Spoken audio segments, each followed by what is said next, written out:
اردو ادب میں آئی۔ تو آزاد نظم کے بانی کن کو سمجھا جاتا ہے؟ نونویم راشد اور تصدق حسین خالد کو۔ آزاد نظم کی ایک مثال پیش کریں تو یہ پروین شاکر ہیں، پاکستان کی شاعرہ تھی، بہت چھوٹی عمر میں دنیا سے گئی۔ تو ننھی لڑکی ساحل سے اتنے نزدیک، ننھی لڑکی ساحل سے اتنے نزدیک، ریت سے اپنا گھر نہ بنا، کوئی سرکش موج ادھر آئی تو تیرے گھر کی بنیادیں تک بہہ جائیں گی، اور پھر ان کی یاد میں تو ساری عمر اداس رہے گی۔ لکھا ہے پروین شاکر نے۔ تو نظم مورا، مورا کے لفظی معنی برہنہ، کھلا، آزاد اور پاک و صاف کے ہیں۔ قافیہ اور ردیف کی قید سے بالکل آزاد ہوتی ہیں۔ مورا نظم میں باقاعدہ ایک ہی بحر اور وزن میں مصرے ہوتے ہیں۔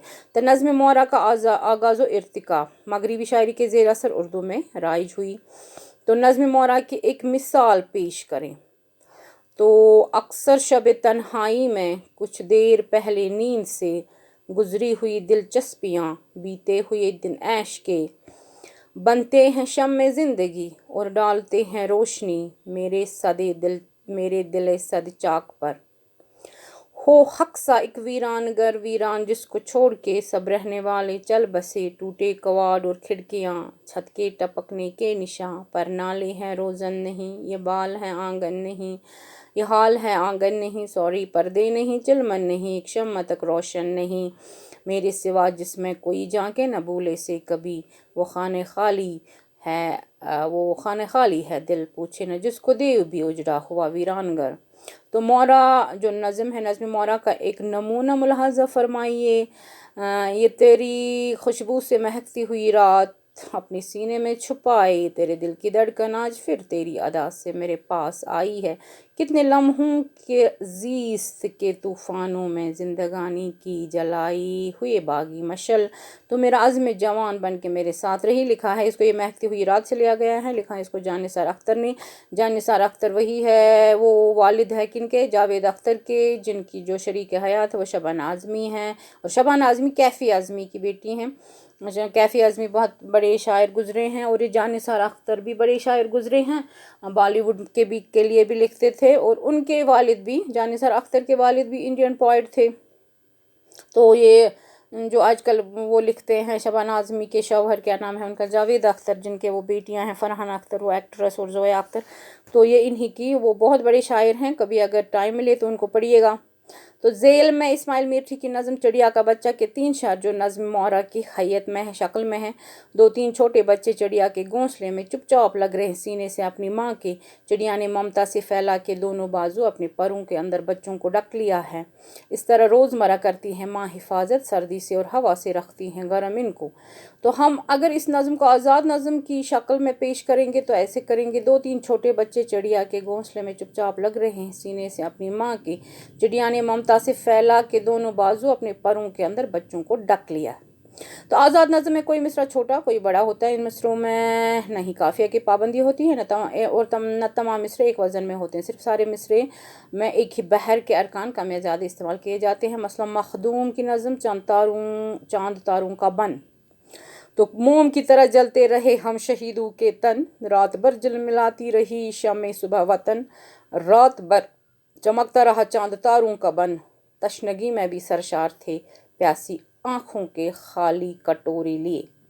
تو آزاد نظم ہے، جانتے ہو ہماری پہلی محبت اردو تھی، ہماری پہلی ملاقات اردو تھی، ہماری پہلی بات اردو تھی، ہم پہلی بار آشنا اردو ہی کے دم سے ہوئے تھے، تمہارے لفظوں میں پہلی بار مٹھاس اردو ہی نے گھول دی، تمہاری زباں میں شیرینی اردو ہی کے دم سے تو تھی، تمہاری آواز میں ترنم اردو ہی کے سنگیت سے تھا، تمہارے لہجے کی نرمی اردو ہی کے توسط سے تھی، تمہاری جھیل سی آنکھوں میں مچلتی غزلیں اردو ہی سے تو تھیں، تمہاری مرمری ہاتھوں سے کرتاس میں بکھرتے سب موتی اردو ہی کے دم سے تھے۔ جانتے ہو تو ہماری پہلی محبت اردو تھی، ہماری پہلی ملاقات اردو تھی، اور ہماری پہلی بات اردو تھی، افتخار الدین انجم نے لکھا ہے۔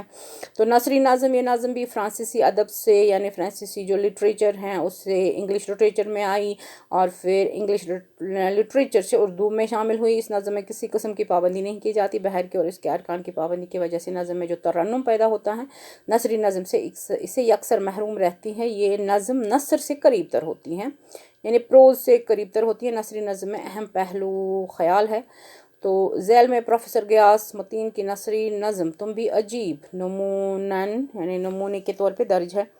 کبوتر بھی آسمان میں منڈلاتے ہوئے گہرے سرخ بادلوں کو دیکھ کر اپنے پر باندھ لیتے ہیں، اور کابک میں بیٹھے ہوئے گٹر گوں خیر جانے دو، تم بھی عجیب پرندے ہو، کسی بھی موسم میں پانی پر اپنے ہی پر مارنے سے باز نہیں آتے۔ تو یہ آپ کے لیے کچھ اور ہے، اس میں نے بہت جوڑا ہے، صبح سے 3 گھنٹے اس میں لگے، تو امید ہے آپ کو پسند آئے گا۔ نظم کی 4 قسمیں ہیں: پابند نظم، آزاد نظم، مورا نظم، نثری نظم۔ تو پابند نظم کیا ہے؟ در حقیقت حیت کی پابند ہے، 4 مصروں میں لکھی جائے تو مربع یعنی کہ رباعی کہتے ہیں، 5 مصروں میں لکھی جائے تو اس کو مخمس کہتے ہیں، اور 4 مصروں میں ایک بند لکھا جائے تو اس کو مسدس کہتے ہیں۔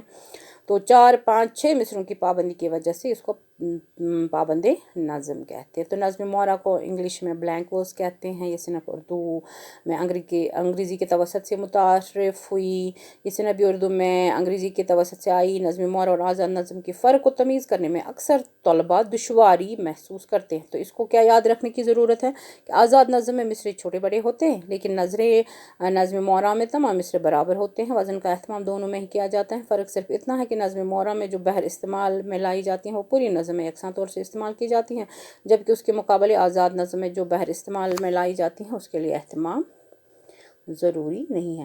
تو ٹھیک ہے، یہ آج کا ہو گیا آپ کا جو یہ آج کا لیسن تھا، یہ نظم کے بارے میں تھا۔